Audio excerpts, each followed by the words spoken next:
कुछ दरवेश हैं, दरवेश अल्लाह वाले, जिन्होंने वाकई बंद किया हुआ है अपने ऊपर ख्वाहिशों का दरवाजा। वो कहते नहीं दरवाजा नहीं खोलना वरना ये दोबारा बंद नहीं होता। याद रख लेना, कुछ दरवेश हैं जिन्होंने अपने ऊपर दरवाजा, ख्वाहिशात का दरवाजा अपने ऊपर वो नहीं खोलते।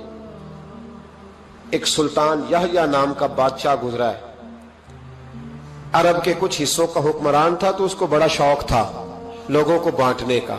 दो किस्म के लोग होते हैं ना, कुछ को जमा करने का शौक होता है, कुछ को शौक होता है कोई रोटी खा ले। हजरत इब्राहिम अलैहिस्सलाम बगैर मेहमान के खाना, कुछ ऐसे भी होते हैं जिनके घर बंदा चला जाए तो पतीली पे ढकना दे लेते हैं।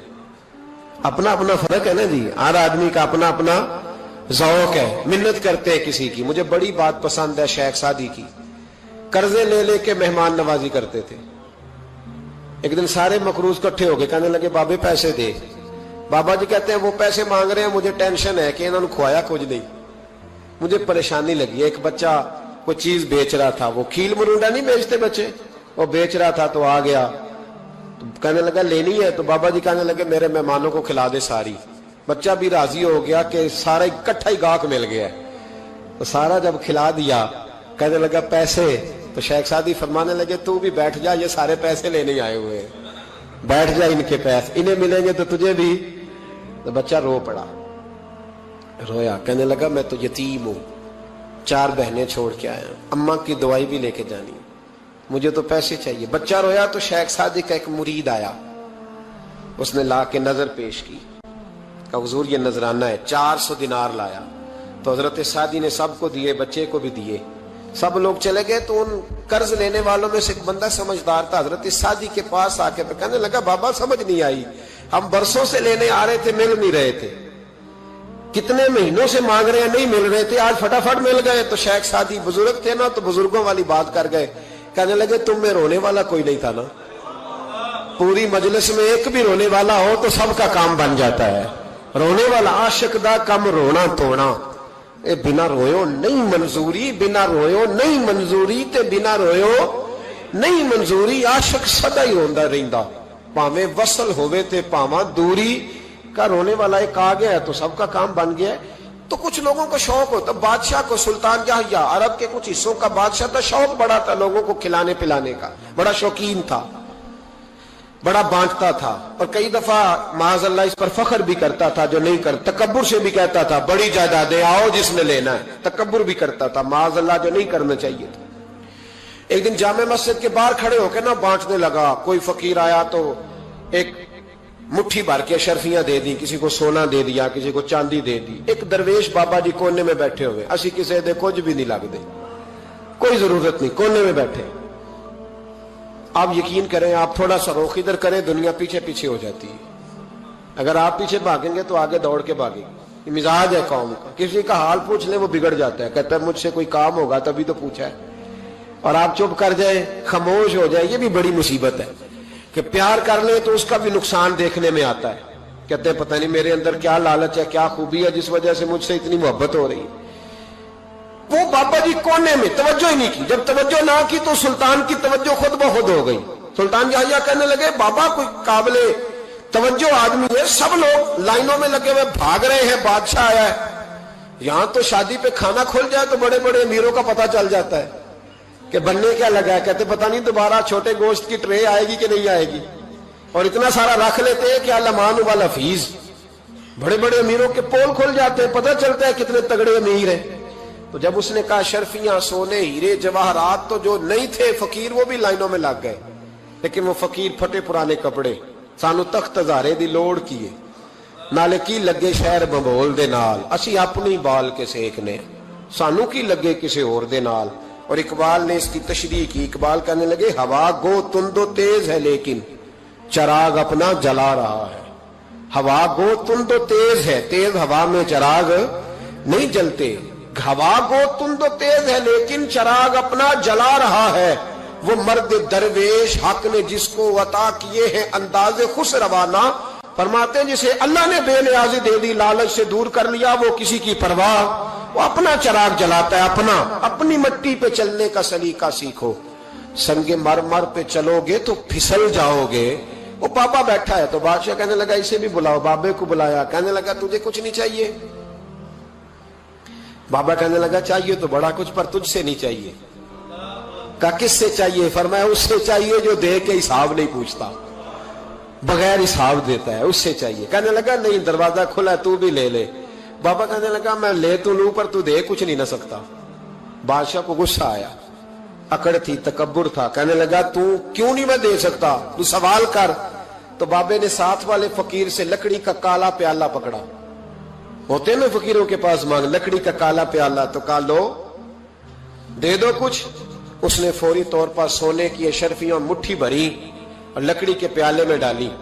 اب جب پیالے میں ڈالی تو کڑ کڑ کی آواز تو آئی, پر پتہ نہیں وہ کدھر گئی ساری اشرفیاں. دوسری مٹھی ڈالی تو پھر کڑ کڑ کی آواز آئی, پر اشرفیاں کدھر گئی کوئی پتہ نہیں چلا. تیسری, چوتھی, پانچویں, بابے کا پیالہ خالی کا خالی. 2 دفعہ بھی, 4 دفعہ بھی. یہ بادشاہ لوگ ضدی ہوتے ہیں, مانتے نہیں جلدی. جو انہیں کسی نے بتا دیا ہوتا ہے نا سارا کچھ تم ہی ہو, اڑ جاتے. ہاں جو جس منصب پہ بھی بادشاہ ہوتا ہے اڑ جاتا ہے. اس نے کہا میں بھی ضدی ہوں, پیالہ بھر کے چھوڑنا ہے. ایک بوری منگا لی, دوسری منگا لی, تیسری منگا لی. بابا خوش ہے, مطمئن ہے, چلو ڈالو, تم نے کہا تھا ملے گی. اب وہ مٹھی ڈالتا, کبھی اشرفیاں, کبھی ہیرے, کبھی چاندی, پر پتہ نہیں کدھر جاتی. بالآخر آہستہ آہستہ بیک ہونے لگ گیا. وزیر کہنے لگا بادشاہ پیچھے سے بوریاں ختم ہو گئی ہیں, اب نئی منگانے لگیں گی, پیچھے کوئی چیز بھی نہیں, ختم ہو گیا سارا کچھ. انسان کسی کو کیا دے سکتا ہے؟ کیا ہاں وہ انسان بڑا نوازتے ہیں جن کے پاس خزانے بھی اللہ کے دیے ہوئے ہوتے ہیں, وہ نوازتے ہیں لوگوں, وہ نوازتے. کہا تو کیا دے سکتا ہے؟ بادشاہ جب تنگ آ گیا نا بادشاہ, تو گھوڑے سے نیچے اتر آیا اور بابے کے پیروں میں بیٹھ کے کہنے لگا بابا یہ پیالہ ہے کس بلا کا نام؟ نیچے کون سا کنواں ہے کہ جو کنواں جو نیچے گراتا ہی جاتا ہے اور جو بھرتا ہی نہیں ہے؟ تو اب بادشاہ کا ہاتھ رکا تو بابے نے پیالہ چھوڑ دیا اور بڑا قیمتی لفظ کہا. بابا کہنے لگا بادشاہ یہ انسانی خواہشات کا پیالہ ہے, یہ انسان کی خواہشوں کا پیالہ ہے, یہ لالچ کا پیالہ ہے, یہ کبھی بھر سکتا. انسان کبھی کہتا ہے یا اللہ اپنا مکان دے دے, بڑا راضی ہوں, اسے اپنا مل جاتا ہے, پھر کہتا ہے نہیں سوسائٹی میں ہونا چاہیے. پھر سوسائٹی میں اللہ دیتا ہے تو کہتا ہے 5 مرلے کا چھوٹا ہے. اس کے نفس کا پیالہ کبھی بھرتا. نبی پاک علیہ السلام نے فرمایا تھا اس خواہش کے پیچھے نہ لگنا جو تمہیں نئی خواہش میں ڈال دے. کوئی نہیں سمجھ آئی بات کیا, بڑی بات کر دی حضور نے ایک جملے. مسند امام احمد بن حنبل میں حدیث ہے, فرمایا اس خواہش کے پیچھے نہ لگنا جو تمہیں ایک نئی خواہش میں ڈال دے, اس کے پیچھے نہ لگنا. اور فرمایا اس خواہش کے پیچھے نہ لگنا جو تمہیں بے جا خواہشوں کے پیچھے لگا دے. لوگوں کے للے تللے, پریشانیاں, آزمائشیں, لالچ, ہوس, وہ پریشانی وہ اتنی اوڑھ لی ہے لوگوں نے کہ دلوں سے تقوی, روحانیت, عبادت, درد, ذوق, شوق ختم ہو گیا. دنیا ہی دنیا بچی ہے, دولت ہی دولت بچی ہے, باقی ہر چیز کو نفس کا سانپ ڈس گیا. محدث ابن جوزی رحمۃ اللہ علیہ فرماتے ہیں میرے شہر کا ایک مالدار شخص تھا تو ایک بڑی ناگن خرید کے لایا. ناگن سونے کا انڈا دیتی تھی ناگن, پر انڈا سونے کا انڈا دیتی تھی. اس کے بال بچوں نے بھی, ایک ہی بیٹا تھا, بیوی تھی, انہوں نے کہا ابا ناگن ہے, اس کا کام دسنا ہے, تو خیال کر. کیا کہا تھا حضرت سلطان بہو نے؟ کھارے کھو کدی مٹھے نہیں تھیندے, پاویں سہ منا گڑ پائیے تے سپاں دے پت کدی میتھ نہیں تھیندے, پاویں چولیاں دودھ پیائیے. اس کی فطرت میں ڈسنا ہے. تو یہ ڈسے گی, بات ختم ہو گئی. کہا نہیں, سونے کا انڈا دیتی ہے. رکھ لیا گھر میں. بکری رکھی ہوئی تھی, پالتو بکری. بکری کو ناگن نے ڈس لیا, بکری تڑپ کے مر گئی. بیوی اور بیٹا کہنے لگے خیال کر, بکری کو ڈس لیا نا اس نے کہا بکری کتنے کی؟ کہا 6 دینار کی. سونے کا انڈا کتنے کا؟ کہا 50,000 دینار کا. تو کہنے لگا چھوڑو, انڈا تو مل رہا ہے نا, اگرچہ ناگن ہے, انڈا تو آ رہا ہے. کچھ دنوں کے بعد گھر میں گھوڑا رکھا تھا, گھوڑے کو ڈس لیا, تڑپ کے مرا گھوڑا. اس کو پھر سمجھایا بیوی اور بیٹے نے کہ بس کر دے, یہ ناگن ہے, یہ ڈسے گی. اس نے کہا گھوڑا کتنے کا؟ کہا 20 دینار کا. تو انڈا کتنے کا؟ 50,000 दिनार का तो छोड़ो, घोड़ा मरने तो नया ले आएंगे। अल्लाह अकबर। एक नौकर घर में रखा था जानवरों को चारा डालने को। अचानक उसने चारा जो उठाया तो अंदर वो नागन बैठी थी। उसने हाथ पे डसा, गरीब ने चीखें मारी, चीखें, पर गरीबों की चीखें लोगों को सुनाई नहीं ना देती। गरीबों की चीखें लोग दरवाजे बंद कर लेते हैं। लोगों ने इसलिए काले शीशे लगाए हैं कारों को कि गरीबों की चीखें ना दिखाई दे ना सुनाई दे। नागन ने डसा, चीखने लगा नौकर, लेकिन गरीब का खून भी सस्ता होता है ना, उसका सारा वजूद जहर से फट गया। लेकिन मालिक को तरस ना आया, कहने लगा नया मुलाजम आ जाएगा। अब बीवी और बेटे ने पैरों में बैठ के समझाया कि बस कर दे, इसको छोड़ दे कहीं या मार डाल, ये नागन है। उसने कहा पागल हो गए हो, कभी सोने का अंडा देखा है? सोने का अंडा देती है। वक्त गुजरने लगा, चंद महीने सुकून के गुजरे, लोग बात भूल गए। एक दिन सवेरे सवेरे कमरे से मां के रोने की आवाज आई, और जब अम्मा चीखी, खामन दौड़ा तो कहने लगी ले तेरे सोने के अंडे बच गए। और वो देख मेरे बेटे को डस के बिस्तर से उतर गई है। वो देख मेरा इकलौता बेटा। अभी बेटे को उठा के तबीब के पास ले जाने ही लगे थे, वो अपने घर के दरवाजे तक पहुंचा था कि जनाब इजराइल पहले तशरीफ ले आए। अब जब वापस आया, बेटे का जनाजा बड़ा मुश्किल है बाप के लिए उठाना, बड़ा मुश्किल है, बड़ा मुश्किल। रोने लगा, चीखने लगा। एक बेटा वो भी पर्दा कर गया। जनाजा उठा, लोग उसको दफन करने के लिए निकले तो मां ने भी सारा सामान समेटा।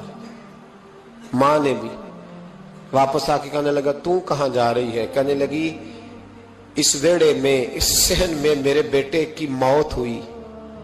यहां सोने के अंडे बचे पर मेरा बेटा नहीं बचा। मैंने उस आंगन को क्या करना है जिसमें सोना तो पड़ा हो पर बेटा मां पुकारने वाला हो ही कोई ना।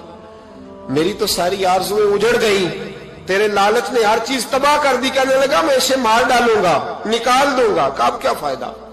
तो खत्म हो गई बात। बेकदरा कुछ कदर न जाती, कीती खूब तसल्ली हूं, दुनियादार पुजारी जर दे, कुत्ते दे गल टल्ली हूं, अब क्या फायदा। बीबी निकली तो शख्स चौक में आया, डंडा लिया, नागन को मारा। और इब्न जौजी फरमाते हैं वो पागलों की जिंदगी बसर करता था। उसके दाएं बाएं सोने के अंडों का ढेर लगा होता था। वो लोगों को कहा करता था मेरे जैसे लालची न बनना, मेरे पास ना बीवी बची, ना बच्चे बचे, ना घर बचा, ना कोई वफादार बचा, हाँ मेरे पास दौलत बच गई।